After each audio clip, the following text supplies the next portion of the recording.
Siamo a Zero Branco con Daniel Zugno, che è un pilota commerciale e sta facendo adesso l'abilitazione anche per pilota di linea. Parliamo di questi ultimi episodi che hanno riguardato l'aviazione civile, in particolare questa scioccante storia della Germanwings, dove appunto un copilota ha provocato una strage. È una vicenda che però lei dice ha insomma dei lati oscuri.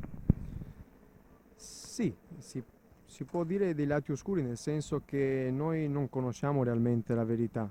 Noi raccontiamo in giro ciò che ci hanno raccontato per televisione, ciò che dicono le autorità.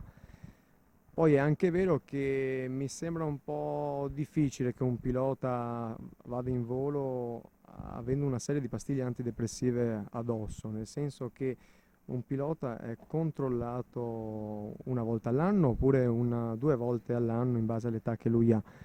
Una compagnia, tra l'altro, poi fa delle indagini a sorpresa sul pilota, quindi mi sembra veramente una cosa difficile, non impossibile, ma difficile che un pilota sia depresso a bordo, diciamo, ecco. Perché se un pilota, per esempio, ha un mal di testa, un'influenza, può prendere dei farmaci. Il pilota può prendere dei farmaci perché deve curarsi. Ogni farmaco però dà degli effetti collaterali, di conseguenza ci sono delle norme che, facciamo un esempio, prendiamo l'aspirina, per poter prendere un'aspirina dovresti prenderla almeno 12 ore prima. Per questo perché dovresti evitare di avere gli effetti collaterali, far capitare gli effetti collaterali a bordo. Quindi almeno 12 ore prima devi prendere l'aspirina, ecco. Si è detto che adesso viene introdotta la norma di avere comunque due persone in cabina. Esattamente, diciamo che in cabina devono esserci sempre due presenze. Se prendiamo il caso della Germanwings, il comandante dovesse andare in bagno, deve entrare in cabina un hostess o uno steward per poter assistere il primo ufficiale, il copilota che sta a bordo, sì. Ma perché non c'era prima questa norma di avere due persone sempre in cabina? La norma di avere due persone sempre in cabina è sempre stata presente.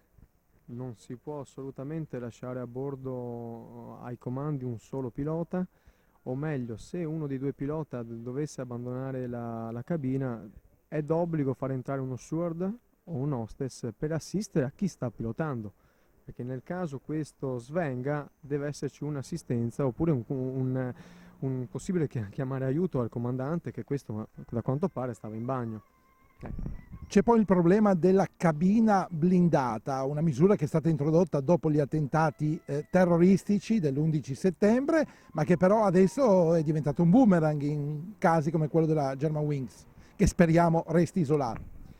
Sì, dal 2011 sono state introdotte le porte blindate, addirittura l'accesso alla porta dall'esterno avviene attraverso un codice che è a conoscenza del primo ufficiale o il comandante. E le porte blindate servono per poter tenere fuori il marcio eventuali terroristi, ma se il marcio sta all'interno della cabina, assolutamente non lo si può togliere da lì. Il comandante in questo caso conosceva il codice, però non ha potuto entrare ugualmente, perché? Il comandante conosceva il codice, non ha potuto entrare perché dall'interno, attraverso un pulsante, si può disattivare l'accesso con il codice. C'è stato poi un altro episodio che ha riguardato la Germanwings, la perdita di carburante in volo. Com'è possibile? Sì, dopo una settimana circa dopo l'accaduto della strage del pilota tedesco, si è verificato un altro problema in un aereo della compagnia della Germanwings. Un aereo Airbus 320 ha perso del carburante in volo. Io non so come sia possibile perdere del carburante in volo, può essere dovuto magari da una mancata manutenzione oppure una manutenzione non ottimale, diciamo. Questo potrebbe essere il mio pensiero. Non vorrei che i fatti fossero collegati, diciamo questo. Perché tanti equipaggi si sono rifiutati di volare subito dopo l'incidente? Si è scoperto che appena l'incidente è avvenuto, 30 equipaggi si sono rifiutati di volare. Non so per quale sia il motivo, però ti fa un attimino riflettere, perché Se tu, comandante, che è il primo ufficiale, non sapete neanche ancora la causa del motivo che ha fatto precipitare l'aereo, perché decidi di non volare? Probabilmente, sapendo quali sono le ragnatele presenti nella compagnia, hai alzato le mani e hai voluto prevenire un eventuale altro incidente.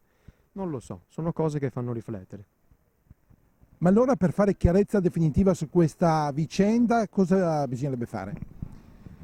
Bisognerebbe innanzitutto ascoltare quelle che sono state le comunicazioni in cabina.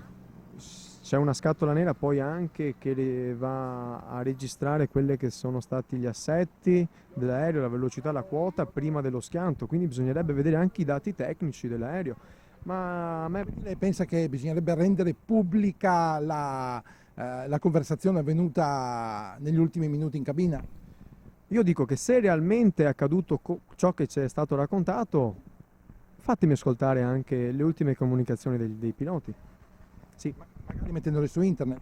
rendiamoli pubblici su internet, non su un giornale, perché su un giornale si può scrivere ciò che si vuole, ma mettiamo in internet la reale comunicazione così noi potremo ascoltarla.